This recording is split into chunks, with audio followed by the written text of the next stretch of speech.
जब जब जुल्म होगा तब तब जिहाद होगा। मैं इसको दोबारा कहता हूं, जब जब जुल्म होगा तब तब जिहाद होगा। मौलाना भूल गया कि शासन किसका है।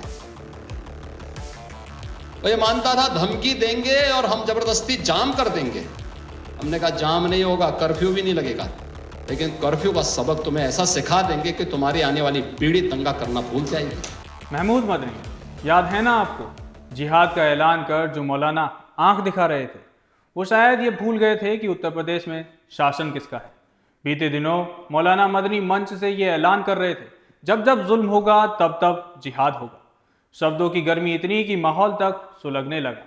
जिहाद जैसी धमकी भरी भाषा जिसने पूरे देश का ध्यान खींच लिया, लेकिन बात जब उत्तर प्रदेश पहुंची तो तस्वीर बदल गई, क्योंकि यहाँ है योगी सरकार का जीरो टॉलरेंस मॉडल, और उसी मॉडल की पहचान है बुलडोजर।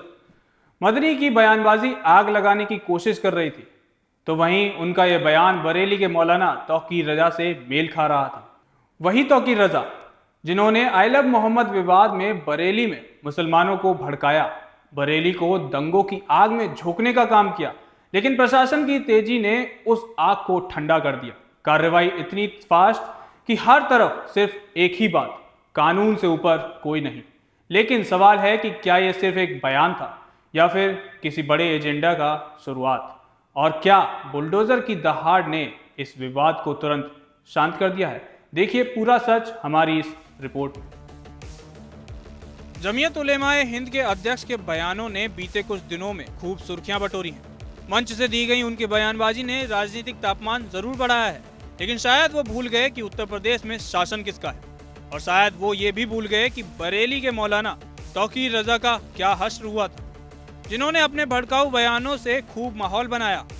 तौकीर रजा ने फसाद का रास्ता चुना था, बरेली को दंगों की आग में झोंकने का काम किया था, खूब बवाल करवाया, पुलिस को निशाना बनाया, लेकिन जब एक्शन हुआ दंगाइयों को तो सबक सिखाया ही सिखाया। साथ ही तौकीर रजा को भी सख्त चेतावनी देते हुए सीएम योगी ने कह दिया कि मौलाना भूल गया कि यूपी में सरकार किसकी है। त्योहारों के दौरान आपने देखा होगा, जब भी पर्व और त्योहार आते थे उत्पात शुरू हो जाती थी। अब उत्पातियों और उपद्रवियों को पता लगेगा कि 7 पीढ़ियां याद आएंगी उनको, क्योंकि कभी कभी बुरी आदतें जाती नहीं लोगों के, तो उसके लिए उनकी डेंटिंग पेंटिंग करवानी पड़ती है कायदे से, जिससे उनकी बुरी आदतों को हम ठीक कर सकें। और यही डेंटिंग पेंटिंग आपने देखा होगा कल बरेली के अंदर, वो मौलाना भूल गया कि शासन किसका है। वो ये मानता था धमकी देंगे और हम जबरदस्ती जाम कर देंगे।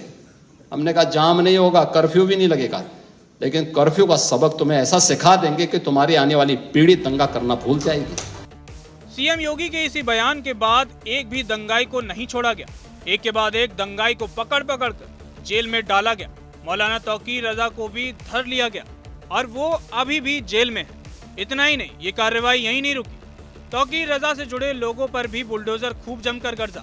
150 करोड़ से ज्यादा की संपत्ति पर बुलडोजर चलाकर मिट्टी में मिला दी गई। 19 होटल, लॉन, इमारतें मिट्टी में मिला दी जा चुकी हैं। 90 इमारतें सील हैं। शायद मौलाना तौकीर रजा का ये हाल देखकर ही जिहादी बयान देने वाले मौलाना महमूद मदनी डर के मारे कांप रहे हैं। ये सोच रहे हैं कि कहीं जिहाद का ऐलान करने के बाद जैसा हाल तौकीर रजा का हुआ है वैसा उनका भी ना हो जाए। देश में जिहाद की धमकी देते हुए उन्होंने कहा था कि जब जब जुल्म होगा तब तब जिहाद होगा। इस्लाम और मुसलमानों के दुश्मनों ने इस्लाम के मुकद्दस इस्तिलाहात मसलन जिहाद के लफ्ज़ को एक गाली, फसाद और वायलेंस का हमनाम बना दिया है। लव जिहाद, लैंड जिहाद, तालीम जिहाद, थूक जिहाद वगैरह जैसे जुमले इस्तेमाल करके मुसलमानों की सख्त दिल आज़ारी और उनके मजहब की तौहीन की जा रही है। अफसोस का मकाम है कि हुकूमत और मीडिया में बैठे जिम्मेदार अफराद भी इस तरह के अल्फाज इस्तेमाल करने में कोई शर्म महसूस नहीं करते और न एक कम्युनिटी की दिल आज़ारी की परवाह करते हैं। परवाह क्या करेंगे? ये तो उस कम्युनिटी की दुश्मनी में करते हैं। यह तो पुराने दौर से चला आ रहा है कि कहीं भी दहशतगर्दाना अमल पेश आ जाए तो उसको जिहाद का नाम देकर इस्लाम और मुसलमानों पर ताने, तोहमतें और नाहक इल्जाम आयद किए जाते हैं।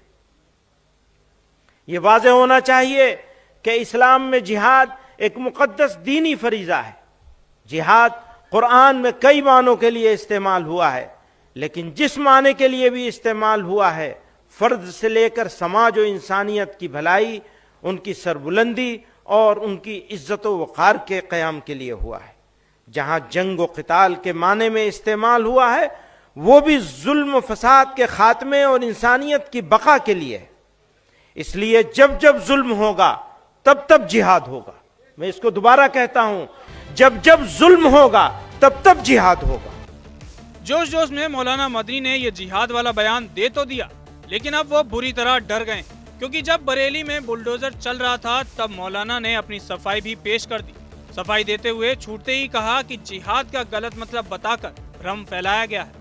मदनी ने सफाई देते हुए कहा कि उनके बयान से होने वाली किसी भी कंफ्यूजन की जिम्मेदारी वे खुद लेते हैं। उनके शब्दों को उनके पूरे कॉन्टेक्स्ट के अलावा गलत समझा गया है।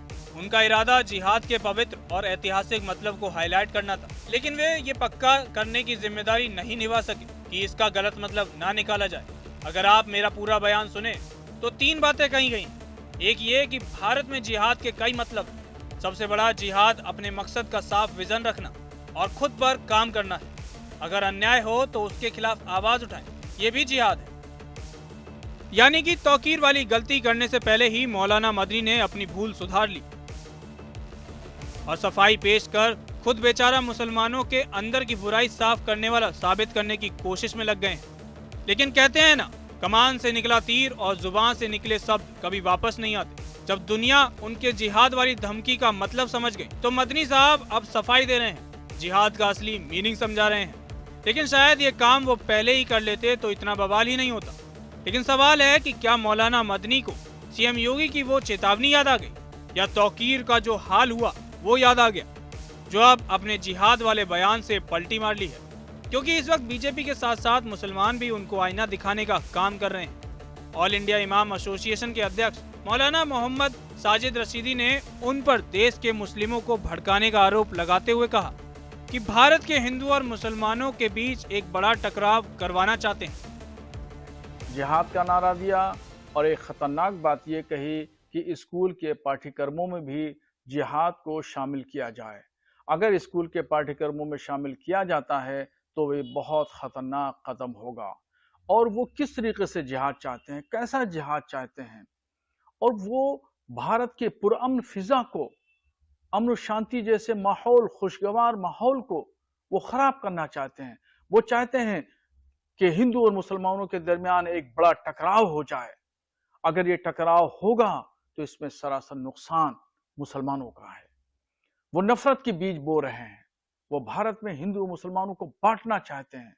आला हजरत इमाम अहमद रजा फाजिल बरेलवी रहमतुल्लाहि ताला अलैह ने भारत में जिहाद को नाजायज लिखा है। अपने फतवे की किताब में वो भारत को दारुस्सलाम कहते हैं। दारुस्सलाम का मतलब यह है कि अमन और सलामती वाला देश, या अमन और सलामती वाला जब देश है तो ना यहाँ पर जिहाद जायज है और ना यहाँ से हिजरत जायज है। इसलिए जिहाद के शराइत हैं।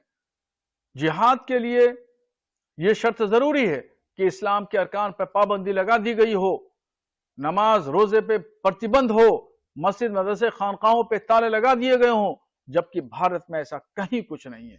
आजादी के साथ मदरसे, मस्जिदें, खानकाहें, दरगाहें खुली हैं। लोग रोजा, नमाज, हज, ज़कात आजादी के साथ करते हैं। मजहबी रसूमात आजादी के साथ अदा करते हैं। इसलिए यहां पर न जिहाद जायज है और ना हिजरत जायज है। मौलाना मदनी ये कह रहे हैं जो लोग जिहाद का विरोध कर रहे हैं वो गद्दार हैं। गद्दार वो खुद हैं। वो समाज को तोड़ रहे हैं। वो देश को कमजोर करने वाली बातें कर रहे हैं। भारत में मुसलमानों को उकसा रहे हैं, भड़का रहे हैं, मुश्तइल कर रहे हैं। इसलिए वो गद्दार खुद हैं। विरोध करने वाले गद्दार नहीं हैं, वो खुद गद्दारी का काम कर रहे हैं। मौलाना मदनी को होश के नाखून लेना चाहिए और इस तरह की मुश्तइल करने वाली बातें, भड़काने वाली बातें नहीं करना चाहिए। क्या कहीं ना कहीं मौलाना किसी से प्रेरित लगते हैं जो इस तरह के बयान बनते हैं? मौलाना महमूद मदनी के दो चेहरे हैं। भारत में कुछ कहते हैं और भारत के बाहर विदेश में जाते हैं तो कुछ कहते हैं। लिहाजा तस्वीर एकदम साफ है। बयान किसी का भी हो, मंच कहीं का भी हो, पर कानून से ऊपर कोई नहीं। उत्तर प्रदेश में हाल के घटनाक्रमों ने फिर साबित कर दिया है कि भड़काऊ बयानबाजी हो या तनाव फैलाने की कोशिश, कार्रवाई तुरंत और सख्त होगी। अब बड़ा सवाल यह है कि क्या ये विवाद महज कुछ शब्दों की गर्मी था या फिर किसी बड़े एजेंडे की शुरुआत।